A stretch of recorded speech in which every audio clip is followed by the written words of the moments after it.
a day after a fire destroyed the Nottoway Plantation house. How the fire started remains under investigation. It's a day that we were always afraid of. Thick smoke and flames rose from the historic Nottoway Plantation Thursday afternoon, a 160-year-old structure in Iberville Parish, sparking conversation about its legacy. There's so much controversy with the past, but you know, in the generations that we didn't live in that generation, right? The main thing is the preservation of history is so important. 10 fire departments rushed to contain the blaze. Though parts of the property were damaged, the main structure still stands. We will continue our investigation, leave no stone unturned until we determine what has caused and why this fire happened. No timetable on how long it's going to take. This is a large-scale fire, so it's going to take a lot of effort. The mansion, once a plantation home, now operates as a resort and museum, drawing visitors from around the world. This event here is gonna take a toll on the Louisiana tourism. Several departments responded to help fight the fire. No injuries were reported. For Louisiana First News, I'm Kayla Gaston. The parish president says renovations were done years ago, but sprinklers were not added to the mansion. In the heart of Louisiana, a fire broke out, not just in the physical realm, but in the spiritual. A once proud plantation rooted in the soil of oppression and watered by the tears of the enslaved was reduced to ashes. But to those with eyes to see and ears to hear, it was a sign. This land, once echoing with the cries of YAH'S children, bore witness to generational trauma. It was built on the backs of the Israelites, taken from their homeland, renamed, stripped of their identity, and forced to labor under the scorching sun. But Yah does not forget. In his time, he speaks, even through fire, just as he spoke to Moses through the burning bush. Untouched by the flames, Yah is speaking again. But this time, the bush was a house of bondage, and it was consumed. The fire was judgment, purification, and release all at once.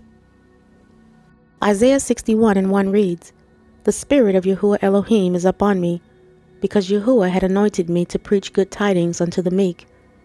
He had sent me to bind up the brokenhearted, to proclaim liberty to the captives, and the opening of the prison to them that are bound." The Louisiana fire is a declaration, a symbolic burning of the strongholds that tried to erase a people, a sign that the chains, though invisible now, are being shattered in the spirit. The old must burn for the new to arise. Just as Yahuwah brought Israel out of Egypt with plagues and fire, so too is he bringing his people out of mental and spiritual captivity in the last days. The systems built to the enslaved Israel will not stand forever. As smoke rose into the heavens, so too does a call, "Come out of her, my people," out of spiritual Babylon, out of man-made identity, and out of false narratives. This plantation, like many others, had been repackaged as a heritage site. Tours were given, weddings were held, and prophets flowed from the soil where the cries of the enslaved once echoed. They called it history, but they sanitized the horror. The suffering of Yah's people was turned into spectacle. Generational trauma became a photo backdrop. The house built on stolen labor now made money from retelling the story without the sorrow, without the repentance, and without the truth. But Yah sees what men ignore. The fire was not just a natural event, it was spiritual reckoning. For how long can a house stand when its foundation is built on blood and silence? How long can a place profit from pain without consequence? Yah allowed it to burn, not just the wood and the brick, but the illusion that the past can be prettied up and sold without accountability. They profited from the suffering of the descendants of Yaakov, turning bondage into business. But Yah is flipping the script. The house that once hosted slaves, then hosted tourists, was turned to ash. The Most High is reclaiming the narrative. He is reminding the world that there is no glory in injustice, no honor in exploitation. This fire was a sign, a warning, and a cleansing. The same land that was used to strip Yah's people of their names, their language, and their identity is now being reclaimed by fire. What man used to memorialize slavery and monetize sorrow, Yah has marked for judgment. The time for pretending is over. The burning is not about the loss of property. It's about the exposure of legacy, the legacy of profiting off the backs of the chosen.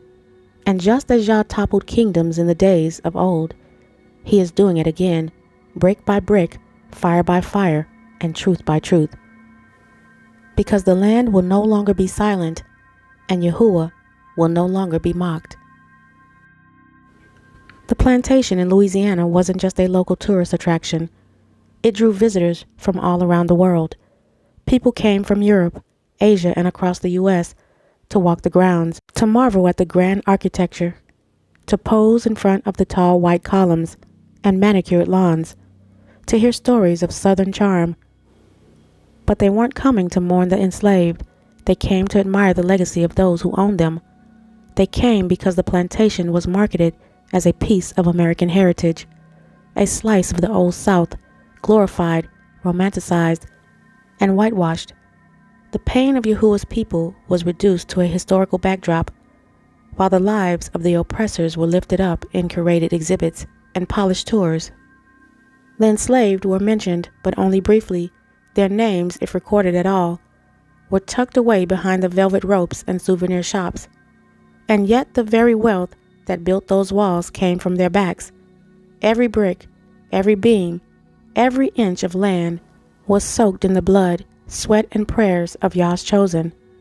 So why did it draw the world's attention? Because the world is drawn to power, even if that power came from injustice. Because the narrative was twisted to highlight the splendor, while softening the brutality. It became a place to celebrate weddings, sip sweet tea, and imagine a past that never truly existed, a past without chains, a lie dressed in lace. And Yah saw it all. He saw the tours, the dollars exchanged, the photos taken beneath the trees where his children once hung. He saw the nations walk those grounds and marvel, not at the resilience of the enslaved, but at the wealth of those who enslaved them. And then he sent fire, not just to burn a house, but to shatter an illusion, to make a statement louder than any tour guide script. Yah is not impressed with man's architecture or curated history. He is righteous, and he will not let the legacy of suffering be used for profit without judgment. What drew the world was false glory, but what will remain is truth, and the truth doesn't burn. They will investigate. They will search for the cause, faulty wiring, lightning, maybe even arson, but they won't find what they're looking for, because the fire didn't begin in the walls, it began in the heavens. The fire is not man-made, it was divine. This plantation, once a stronghold of Southern pride, drew visitors from around the world. They came to see the elegance, wealth, and legacy, but not the legacy of the enslaved. They came to admire what was built, never questioning what it cost. The pain, the stolen generations, the forgotten names. The house stood as a symbol of control, and even after slavery ended, it continued to profit, not from crops anymore, but from a retold story, a softened, sanitized version that erased the cries of Yahuwah's children. They monetized the memory, and the world came to see. But Yah doesn't forget. He watches not only with eyes of justice, but with righteous fury. And when the time is right, he sends a sign, not a quiet whisper, but a consuming fire. Because some systems don't fall by protest, they fall by power, heavenly power. And so the plantation burned, not from accident, not from error, from judgment. And now the investigators are confused. The reports don't align. The cause isn't clear. Because the cause wasn't natural, it was spiritual. The fire came from the throne of the Most High. It came to purify, to shake, and to send a warning. Because it was never about wood and ash. It was about a legacy that should have never stood so long. A story that needed to end. A symbol that needed to fall.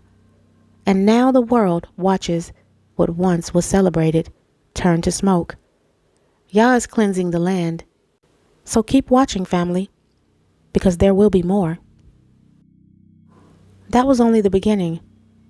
There will be more signs falling, more strongholds crumbling, more altars of oppression brought down, because that fire was not for that house in Louisiana.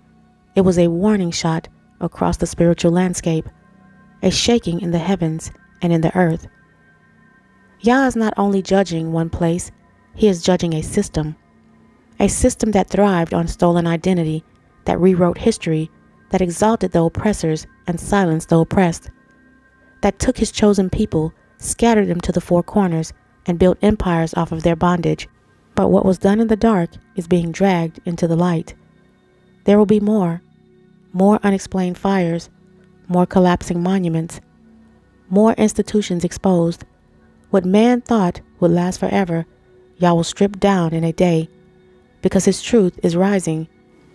And as his people awaken, the lies can no longer stand. Museums that honor slaveholders, universities built on blood money, churches that use scriptures to justify chains, none of them will be able to hide, because Yah is pulling the veil back. This is a spiritual cleansing. This is the overturning of the tables in the temple. This is the Lion of Judah roaring. The fire in Louisiana was not just about the past, it was about now. It is the sign that the season has changed. The dry bones are rattling, the remnant is rising, and the judgment is beginning at the house of man. There will be more, not out of wrath alone, but out of justice, out of love for a people who were never meant to be slaves, a people who are waking up to who they are, a people Yah is gathering, refining, and restoring. So let the world watch in confusion. Let them try to explain what cannot be explained. But those who have eyes to see will understand. The fire is not random, the fire is righteous, and it has only just begun. Let this be a sign to the nations. The fire that consumed this plantation was not the end. It was the beginning, a beginning of reckoning, a beginning of remembrance, a beginning of restoration for Yah's people. For too long, the cries of the oppressed were buried beneath manicured lawns and rewritten history. For too long, suffering was sold as scenery, and pain was packaged for profit.